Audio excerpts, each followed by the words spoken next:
The Prescription by Andy James. Warning: while this piece is set today, the character it features is a man brought up in the 1970s and 1980s, and so reflects the language and social attitudes of his time.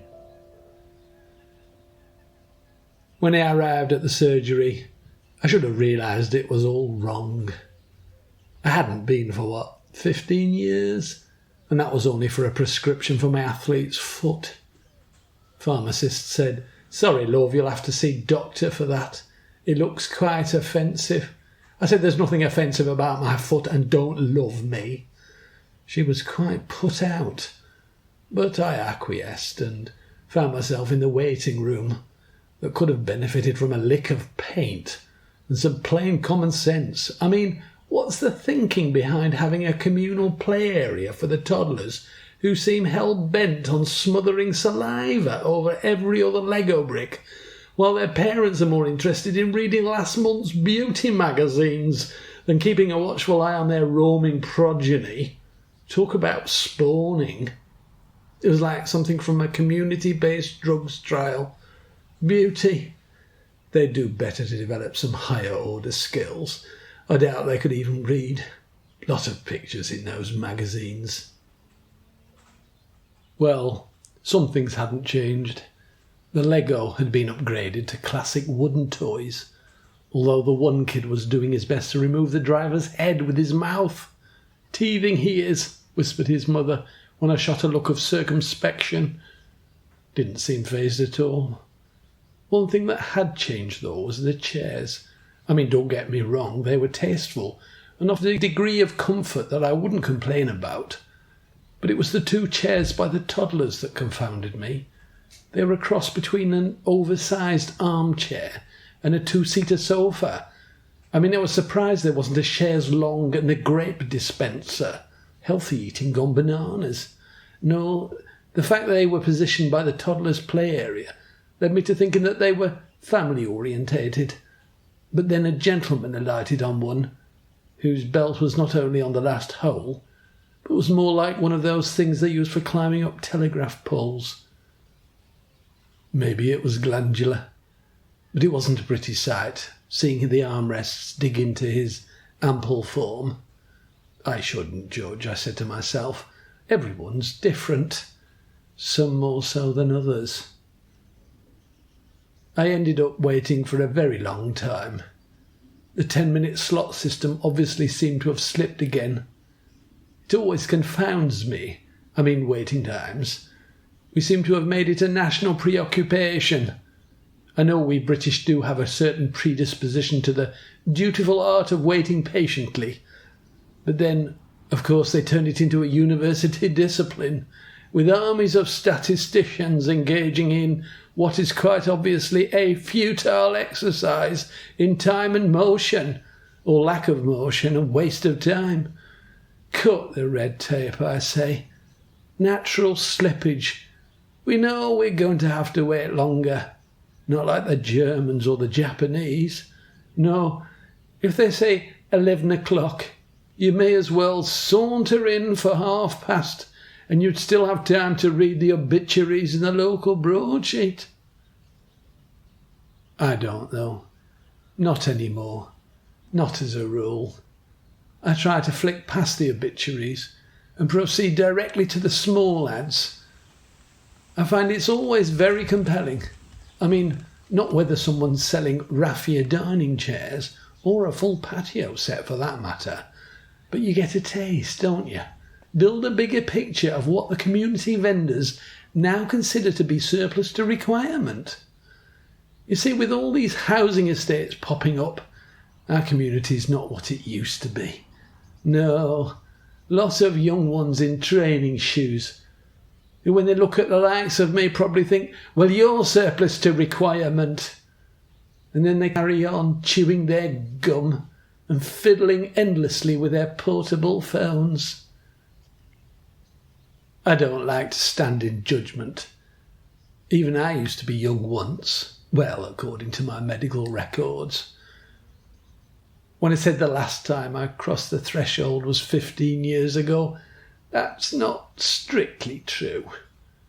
True in terms of athlete's foot and other medical afflictions, to which I have a proven track record of natural resistance. Mind you, I don't go in for all these healthy living fads.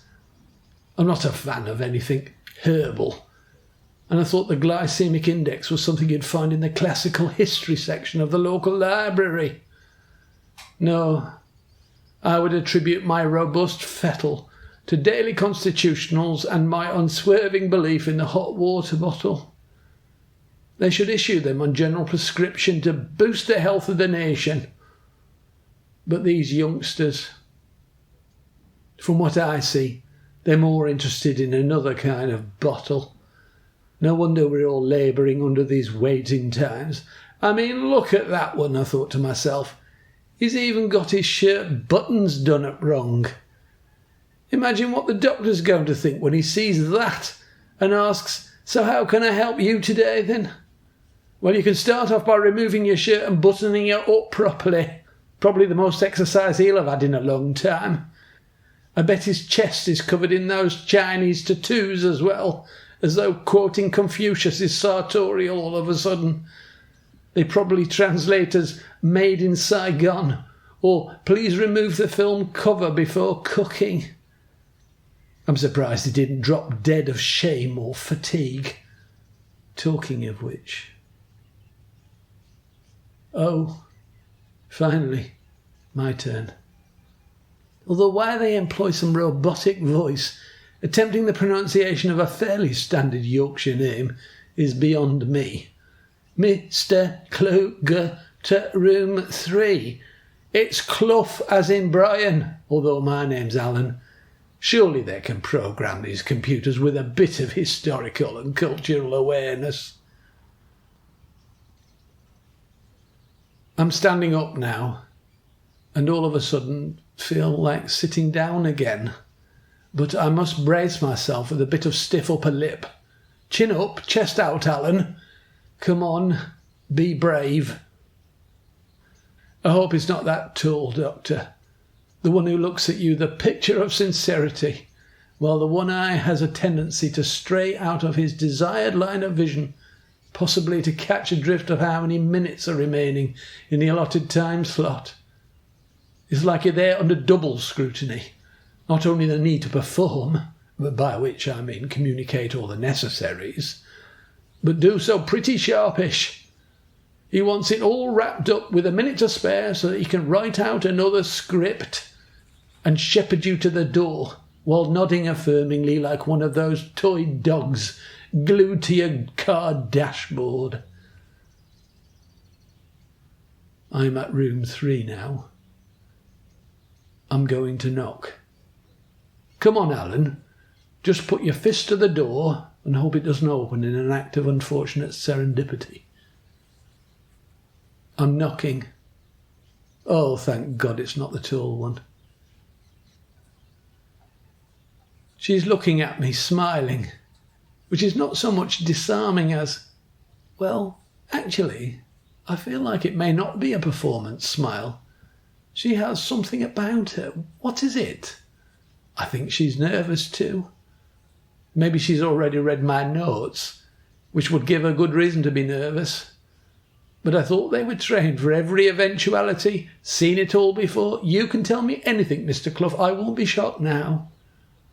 We dispense with the formalities, skirt around the short-term weather forecast in favour of the unseasonal abundance of grass pollen. I check my nose. So what can I do to help you today, Mr. Clough?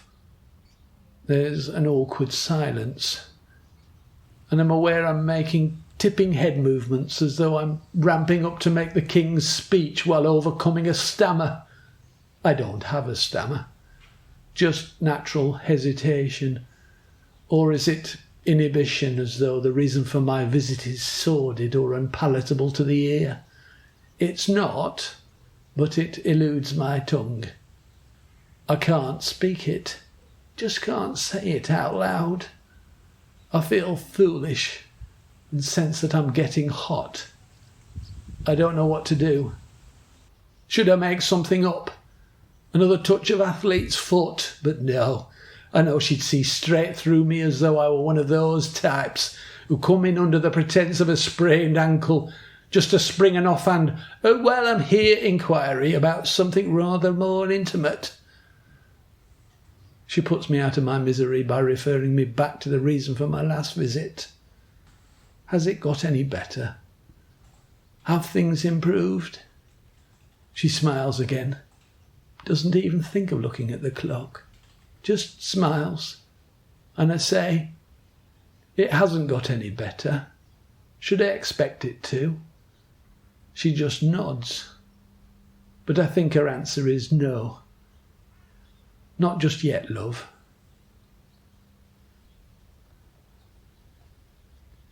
I'm home now. Glad to be out of that waiting room, I can tell you. Couldn't get out of there fast enough. I felt like the doctor might have left the microphone on so the whole consultation was heard by them all sitting on the edge of their seats and were about to welcome me back into their midst with a round of applause and sniggers. No, head down and I was out through those doors without even a thank you and goodbye to the receptionists. Not that they listen. Always very brisk on arrival and ensconced in trivial conversation upon departure. I've got the kettle on now for a cup of tea, and I'm going to treat myself to a shortbread biscuit. I don't mind if I do. In fact, the doctor, who turned out to be utterly charming, told me, Mr. Clough, Alan, don't be too hard on yourself, and don't be in a rush. Whatever you suspect everyone else might think or expect of you, trust me, these things take time. I should know. And don't forget to give yourself a little treat every now and then, just to remind yourself, you know. And she winked at me. Not a flirtatious wink. She was half my age.